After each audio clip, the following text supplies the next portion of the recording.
ജീവിതം മാറ്റിമറിക്കുന്ന ചാണക്യതന്ത്രങ്ങൾ. ഇനി സമ്പത്തും ബഹുമാനവും നിങ്ങളെ തേടിവരും.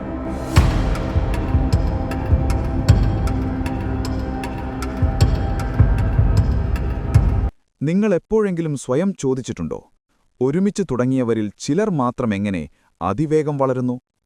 അവർക്ക് പിന്നാലെ സമ്പത്തും അവസരങ്ങളും ഒഴുകിയെത്തുന്നത് എന്തുകൊണ്ടാണ്? എന്നാൽ മറ്റു ചിലരാകട്ടെ മറ്റുള്ളവർക്കു വേണ്ടി രാപ്പകൽ കഷ്ടപ്പെട്ടാലും ഒടുവിൽ അവഗണനയും സാമ്പത്തിക ബുദ്ധിമുട്ടുകളും മാത്രം തിരിച്ചുവാങ്ങുന്നു. ഇതൊരിക്കലും വിധിയല്ല, ഇത് കൃത്യമായ തന്ത്രമാണ്.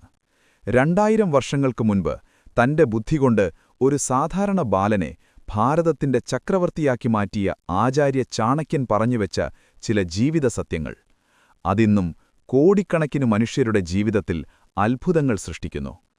ലോകമെമ്പാടും ചർച്ചയായി മാറിയ 7 പ്രധാന ചാണക്യതന്ത്രങ്ങളുടെ സത്തയാണ് നമ്മളിന്ന് പരിശോധിക്കുന്നത്. ഇതൊരു സാധാരണ മോട്ടിവേഷണൽ വീഡിയോ അല്ല. നിങ്ങളുടെ വ്യക്തിത്വം, സാമ്പത്തികം, ബന്ധങ്ങൾ എന്നിവയെ അടിമുടി മാറ്റിമറിക്കാൻ പോകുന്ന മിനിറ്റുകളാണിത്. ഇന്ന് നമ്മൾ കൃത്യമായി പഠിക്കാൻ പോകുന്നത് ഈ 3 കാര്യങ്ങളാണ്. നിങ്ങളുടെ വില വർദ്ധിപ്പിച്ച് എല്ലാവരുടെയും ബഹുമാനം എങ്ങനെ നേടാം? നിങ്ങൾക്ക് ചുറ്റുമുള്ള വിഷം നിറച്ച ശത്രുക്കളെയും അസൂയക്കാരെയും എങ്ങനെ ശാസ്ത്രീയമായി തിരിച്ചറിയാം? ലക്ഷ്മീദേവി അഥവാ സമ്പത്ത് നമ്മളിലേക്ക് ഒഴുകിയെത്താനുള്ള 7 രഹസ്യവഴികൾ എന്തൊക്കെയാണ്? ഈ വീഡിയോ മുഴുവനായി കണ്ടുതീരുമ്പോൾ നിങ്ങൾ ഇന്നലെ കണ്ട വ്യക്തിയായിരിക്കില്ല. മാറ്റത്തിനായി സ്വാഗതം. ഭാഗം 1. നിങ്ങളുടെ വില വർദ്ധിപ്പിക്കാനുള്ള 3 ചാണക്യതന്ത്രങ്ങൾ. The art of high value. നമുക്കാദ്യം ബഹുമാനം എന്ന വിഷയത്തിൽ നിന്ന് തുടങ്ങാം. പലരുടെയും പരാതിയാണ്, ഞാൻ നന്നായി പെരുമാറിയിട്ടും ആർക്കും എന്നെ വേണ്ട എന്ന്. ചാണക്യൻ ചോദിക്കുന്നു, എപ്പോഴും ലഭിക്കുന്നതിന് എന്ത് വിലയാണുള്ളത്? ലഭ്യത കുറയ്ക്കുക. Scarcity creates value. ചാണക്യതത്വം. സതന്തം ലഭ്യമോ തസ്യ കാ മൂല്യം. എപ്പോഴും ലഭിക്കുന്നതിന് എന്ത് വിലയാണുള്ളത്? ചിന്തിക്കുക. മരുഭൂമിയിലെ ഒരു തുള്ളി വെള്ളത്തിന് സ്വർണത്തേക്കാൾ വിലയുണ്ട്. എന്നാൽ പുഴവക്കത്ത് നിൽക്കുന്ന ഒരാൾക്ക് ആ വെള്ളത്തിനൊരു വിലയുമില്ല. നിങ്ങളെപ്പോഴും എല്ലാവർക്കും എന്തിനും ലഭ്യമാണെങ്കിൽ ആളുകൾ നിങ്ങളെ ഒരു ഓപ്ഷൻ മാത്രമായി കാണും. പ്രായോഗിക പാഠം. ആവശ്യത്തിന് മാത്രം പ്രത്യക്ഷപ്പെടുക. വല്ലപ്പോഴും മാത്രം ലഭിക്കുന്ന ഒരു അമൂല്യ വസ്തുവായി സ്വയം മാറുക. ആളുകൾക്ക് നിങ്ങളെ കിട്ടാനൊരാഗ്രഹമുണ്ടാവണം. നിങ്ങളില്ലാതെ വരുമ്പോൾ അവർക്ക് നിങ്ങളുടെ അഭാവം അനുഭവപ്പെടണം. അനാവശ്യമായ വാട്സാപ്പ് ഗ്രൂപ്പുകളിൽ നിന്നും സോഷ്യൽ മീഡിയ ചർച്ചകളിൽ നിന്നും അകന്നു നിൽക്കുക. 2. നോ പറയാൻ പഠിക്കുക. നിങ്ങളുടെ സമയം, ഊർജം, പണം എന്നിവ മറ്റുള്ളവർക്ക് ചൂഷണം ചെയ്യാൻ വിട്ടുകൊടുക്കരുത്. ഇഷ്ടമില്ലാത്ത കാര്യങ്ങൾ, സമയമില്ലാത്ത കാര്യങ്ങൾ എന്നിവയോട് മാന്യമായി എന്നാൽ ഉറച്ച സ്വരത്തിൽ നോ പറയാൻ പഠിക്കുക. സ്വന്തം അതിരുകൾ നിശ്ചയിക്കുന്നവനെ മാത്രമേ ലോകം ബഹുമാനിക്കൂ. പ്രായോഗിക പാഠം. നിങ്ങളൊരു പ്രോജക്റ്റിൽ ശ്രദ്ധിച്ചിരിക്കുമ്പോൾ ഒരു സുഹൃത്ത് സഹായം ചോദിച്ചു വരുന്നു. നിന്നെ സഹായിക്കാൻ എനിക്കിഷ്ടമാണ്, പക്ഷേ ഇപ്പോൾ എന്റെ ഈ ജോലി തീർക്കാനുള്ള ഡെഡ്ലൈനാണ്. നാളെ തീർച്ചയായും ഞാൻ വിളിക്കാം എന്ന് പറയുന്നിടത്ത് നിങ്ങളുടെ വില കൂടുന്നു. നിങ്ങളുടെ ലക്ഷ്യത്തിനു വേണ്ടി നോ പറയാൻ മടിക്കരുത്. 3. അമിതമായ സംസാരം ഒഴിവാക്കുക. മൗനം ആയുധമാക്കുക.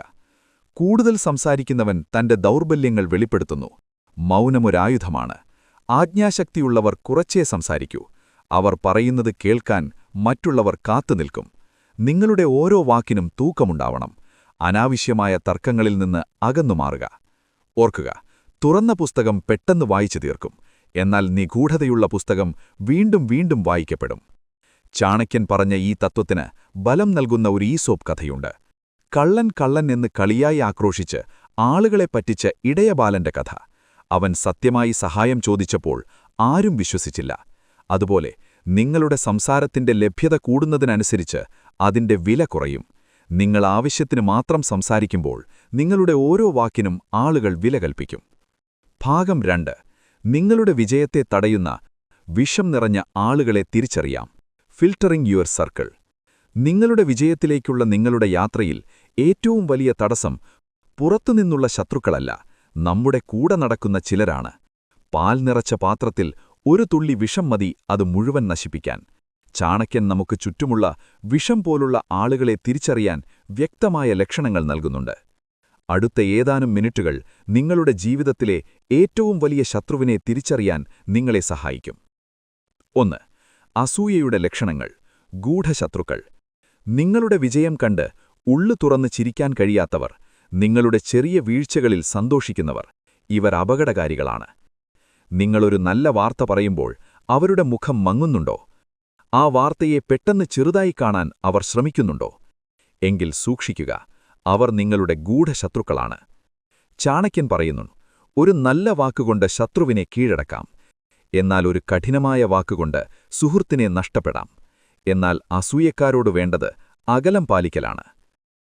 2. നിലവാരമില്ലാത്തവരെ ഒഴിവാക്കുക. Low quality people. ആരാണ് നിലവാരമില്ലാത്തവർ? കടം വാങ്ങിയിട്ട് തിരിച്ചു നൽകാത്തവർ. പണത്തിന്റെ കാര്യത്തിൽ കൃത്യതയില്ലാത്തവരെ വിശ്വസിക്കരുത്. അവർക്ക് നിങ്ങളുടെ സമയത്തിനും വിലയുണ്ടാവില്ല. നന്ദിയില്ലാത്തവർ. നിങ്ങൾ ചെയ്ത സഹായം ഒരവകാശമായി കാണുന്നവർ, മറക്കുന്നവർ. ഇവരെ പിന്നെ ഒരിക്കലും സഹായിക്കരുത്. രഹസ്യങ്ങൾ സൂക്ഷിക്കാത്തവർ. നിങ്ങളുടെ രഹസ്യം കേൾക്കാൻ ആവേശത്തോടെ വരികയും അത് മറ്റുള്ളവരോട് പോയി പറയുകയും ചെയ്യുന്നവരെ അകറ്റി നിർത്തുക. മുതിർന്നവരെ ബഹുമാനിക്കാത്തവർ. സ്വന്തം മാതാപിതാക്കളെയും ഗുരുക്കന്മാരെയും ബഹുമാനിക്കാത്തവരിൽ നിന്ന് നിങ്ങൾക്ക് നന്മ പ്രതീക്ഷിക്കാനാവില്ല. ഇതവരുടെ സ്വഭാവത്തിന്റെ അടിസ്ഥാനമാണ്. 3. മുഖസ്തുതി പറയുന്നവർ, പുകഴ്ത്തുന്ന വഞ്ചകർ. നിങ്ങളുടെ മുന്നിൽ വെച്ച് നിങ്ങളെ വാനോളം പുകഴ്ത്തുന്നവർ പിന്നിൽ നിന്ന് കുഴിവെട്ടുന്നവരാകാം. അമിതമായ പുകഴ്ച്ചൽ ഒരു കെണിയാണ്. ചാണക്യൻ പറയുന്നു, വിമർശിക്കുന്ന ശത്രുവിനേക്കാൾ ഭയക്കേണ്ടത് പുകഴ്ത്തുന്ന വഞ്ചകനായ സുഹൃത്തിനെയാണ്. പഞ്ചതന്ത്ര കഥകളിലെ വിഖ്യാതമായൊരു രംഗം ഓർക്കുക. ഒരു മരക്കൊമ്പിലിരുന്ന കാക്കയുടെ വായിലെ അപ്പം തട്ടിയെടുക്കാൻ കുറുക്കൻ കാക്കയെ അമിതമായി പുകഴ്ത്തി. എന്തൊരു മനോഹരമായ ശബ്ദം, ഒരു പാട്ട് പാടാമോ എന്ന് ചോദിച്ചപ്പോൾ പുകഴ്ത്തലിൽ മയങ്ങിയ കാക്ക പാട്ടുപാടാനായി വാ തുറന്നു. അപ്പം താഴെപ്പോയി. ഇത്തരം പുകഴ്ത്തുന്ന വഞ്ചകർ നിങ്ങളുടെ കഴിവുകളെ ചൂഷണം ചെയ്യാൻ വരുന്നവരാണ്. നിങ്ങളുടെ വിവേകം എപ്പോഴും ഉണർന്നിരിക്കണം. ഇത്തരം ആളുകളിൽ നിന്ന് ഒരു നിശ്ചിത അകലം പാലിക്കുക എന്നതാണ് ബുദ്ധി. അവരോട് വഴക്കിടേണ്ട, വെറുക്കേണ്ട, പക്ഷേ നിങ്ങളുടെ വിജയത്തിലേക്കുള്ള വഴി അവർക്കായി കൊട്ടിയടയ്ക്കുക. ഭാഗം 3. ലക്ഷ്മീദേവിയെ ആകർഷിക്കുന്ന 7 സമ്പത്തന്ത്രങ്ങൾ. The magnetism of wealth. ഇനി നമുക്ക് ഏറ്റവും പ്രധാനപ്പെട്ട വിഷയത്തിലേക്ക് വരാം.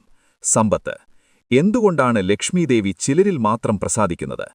ചാണക്യനീതിപ്രകാരം സമ്പത്ത് നേടാൻ 7 രഹസ്യവഴികളുണ്ട്. 1. പദ്ധതികൾ രഹസ്യമായി സൂക്ഷിക്കുക. ചാണക്യതത്വം. മനസാ ചിന്തിത കാര്യം വചസാ ന പ്രകാശയേത്. മനസ്സിൽ വിചാരിച്ച കാര്യം അത് നടപ്പിലാക്കി വിജയിക്കുന്നതുവരെ പുറത്തു പറയരുത്. നിങ്ങളുടെ ബിസിനസ് ഐഡിയകൾ, അടുത്ത നീക്കങ്ങൾ എന്നിവ മറ്റുള്ളവരോട് പറയുന്നതുവഴി അസൂയയുടെ കണ്ണുകൾ അതിൽ വീഴാനും തടസ്സങ്ങളുണ്ടാവാനും സാധ്യതയുണ്ട്. വിജയിച്ച ശേഷം നിങ്ങളുടെ വിജയം തന്നെ ശബ്ദമുണ്ടാകട്ടെ. 2. സംസാരം. Sweet speech. കച്ചവടത്തിലായാലും ജോലിയിലായാലും കഠിനാധ്വാനത്തേക്കാൾ പ്രാധാന്യം പെരുമാറ്റമാണ്. കൈപ്പെറിയ വാക്കുകൾ പറയുന്നവന്റെ കയ്യിൽ നിന്ന് ആരുമൊന്നും വാങ്ങില്ല. മധുരമായി സംസാരിക്കുന്നവന്റെ കൂടെ നിൽക്കാൻ ആളുകൾക്കിഷ്ടപ്പെടും. നല്ല ബന്ധങ്ങളാണ് സമ്പത്തിന്റെ അടിസ്ഥാനം. 3. അറിവാണ് യഥാർത്ഥ സ്വത്ത്. കള്ളന്മാർക്ക് മോഷ്ടിക്കാൻ കഴിയാത്ത ഒരേ ഒരു സ്വത്ത് അറിവാണ്. സ്വന്തം തൊഴിൽ മേഖലയിൽ നിരന്തരം പുതിയ കാര്യങ്ങൾ പതിച്ചുകൊണ്ടിരിക്കുക, മാറ്റങ്ങളെ ഉൾക്കൊള്ളുക. ചാണക്യൻ പറയുന്നു, വിദ്യ അഭ്യസിക്കാത്തവൻ വാലില്ലാത്ത മൃഗത്തിനു തുല്യമാണ്. നിങ്ങളുടെ അറിവ് കൂടുന്നതിനനുസരിച്ച് നിങ്ങളുടെ വരുമാനവും കൂടും. 4. ധർമ്മത്തിൽ അധിഷ്ഠിതമായ സമ്പാദ്യം. ചതിയിലൂടെയും വഞ്ചനയിലൂടെയും നേടുന്ന പണം 10 വർഷം മാത്രം നിലനിൽക്കും. 11ാം വർഷം അത് വേരോടെ നശിക്കും. ഉറച്ച അടിത്തറ വേണമെങ്കിൽ സമ്പാദ്യം നേരായ വഴിയിലായിരിക്കണം. 5. സമയനിഷ്ഠയും ശുചിത്വവും. സമയത്തെ പാഴാക്കുന്നവനെ ലക്ഷ്മീദേവി കൈവെടിയും. അതുപോലെ നിങ്ങളുടെ ചുറ്റുപാടും നിങ്ങളുടെ ശരീരവും വൃത്തിയായി സൂക്ഷിക്കുക. വൃത്തിഹീനമായ ഒരിടത്തേക്ക് പണമൊഴുകിയെത്തില്ല. കൃത്യനിഷ്ഠയും ശുചിത്വവും വിജയത്തിന്റെ അടിസ്ഥാന ഘടകങ്ങളാണ്. 6. ചെലവ് നിയന്ത്രിക്കുക. വരവിനേക്കാൾ കൂടുതൽ ചെലവ് ചെയ്താൽ ഏതു വലിയ സാമ്രാജ്യവും തകരും. ആവശ്യമുള്ളതും ആഗ്രഹിക്കുന്നതും തമ്മിലുള്ള വ്യത്യാസം മനസ്സിലാക്കുക. ഓരോ ചെലവും രേഖപ്പെടുത്തുകയും അനാവശ്യമായവ വെട്ടിച്ചുരുക്കുകയും ചെയ്യുന്നവരാണ് യഥാർത്ഥ സമ്പന്നൻ. ഗ്രീക്ക് കഥാകാരനായ ഈസോപ്പിന്റെ ഒരു കഥയുണ്ട്. വേനൽക്കാലത്ത് കഠിനാധ്വാനം ചെയ്ത് ധാന്യം ശേഖരിച്ച ഉറുമ്പിന്റെയും പാട്ടും നൃത്തവുമായി സമയം കളഞ്ഞ പുൽച്ചാടിയുടെയും കഥ. മഞ്ഞുകാലം വന്നപ്പോൾ ഉറുമ്പിന് സുഭിക്ഷമായി ജീവിക്കാൻ കഴിഞ്ഞപ്പോൾ പുൽച്ചാടി വിശന്നു വലഞ്ഞു. ഇത് സമ്പത്തിന്റെ കാര്യത്തിൽ വലിയ പാഠമാണ്. ഇന്നത്തെ അച്ചടക്കമില്ലാത്ത ചെലവ് നാളത്തെ സാമ്പത്തിക ബുദ്ധിമുട്ടായി മാറും. ഓരോ ചെറിയ സമ്പാദ്യവും ഒരു വലിയ സാമ്രാജ്യത്തിന്റെ അടിത്തറയാകാം. 7. റിസ്ക് എടുക്കാനുള്ള കഴിവ്. സുരക്ഷിതത്വത്തിൽ ഒതുങ്ങിക്കൂടുന്നവൻ വലിയ നേട്ടങ്ങൾ നേടില്ല. ചാണക്യൻ എപ്പോഴും റിസ്കുകളെക്കുറിച്ചും തന്ത്രങ്ങളെക്കുറിച്ചും സംസാരിച്ചു. ഭയം മാറ്റിവെച്ച് ചിട്ടയായ പഠനത്തിലൂടെ കണക്കുകൂട്ടിയുള്ള റിസ്ക് എടുക്കാൻ തയ്യാറാകുക. എങ്കിലേ സമ്പത്ത് വളർത്താൻ കഴിയൂ. സുഹൃത്തുക്കളെ, നമ്മൾ ഇന്ന് ചർച്ച ചെയ്ത കാര്യങ്ങൾ വെറും അറിവുകളല്ല, ആയുധങ്ങളാണ്. തന്ത്രം 1. സ്വയം ബഹുമാനിക്കുക, ലഭ്യത കുറയ്ക്കുക. അപ്പോൾ ലോകം നിങ്ങളെ തേടിവരും. തന്ത്രം 2. അസൂയക്കാരെയും വഞ്ചകരെയും തിരിച്ചറിഞ്ഞ് അകറ്റുക. അപ്പോൾ മനസ്സമാധാനം ലഭിക്കും. തന്ത്രം 3. പദ്ധതികൾ രഹസ്യമാക്കി വെച്ച് കഠിനാധ്വാനം ചെയ്യുക, കൃത്യമായ റിസ്ക് എടുക്കുക. അപ്പോൾ സമ്പത്ത് കുമിഞ്ഞുകൂടും.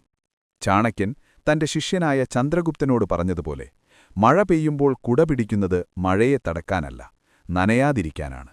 അതുപോലെ ഈ ലോകം പലപ്പോഴും ക്രൂരമാണ്. അവിടെ ജീവിച്ചു ജയിക്കാൻ ഈ തന്ത്രങ്ങൾ നിങ്ങൾക്കൊരു കുടയായി മാറട്ടെ. നസീർ ഖാൻ സാഹിബ് എഴുതിയ Chanakyan, the prince, the king makers game, Ponpulari എന്നീ മോട്ടിവേഷൻ ഗ്രന്ഥങ്ങൾ ആവശ്യമുള്ളവർ 7950536093 എന്ന വാട്സാപ്പ് നമ്പറിലേക്ക് മെസ്സേജ് അയയ്ക്കുക. ഈ വീഡിയോയിൽ പറഞ്ഞ കാര്യങ്ങളിൽ 7 തന്ത്രങ്ങളിൽ ഏതാണ് നിങ്ങൾക്ക് ഏറ്റവും കൂടുതൽ ബാധകമായി തോന്നിയത്?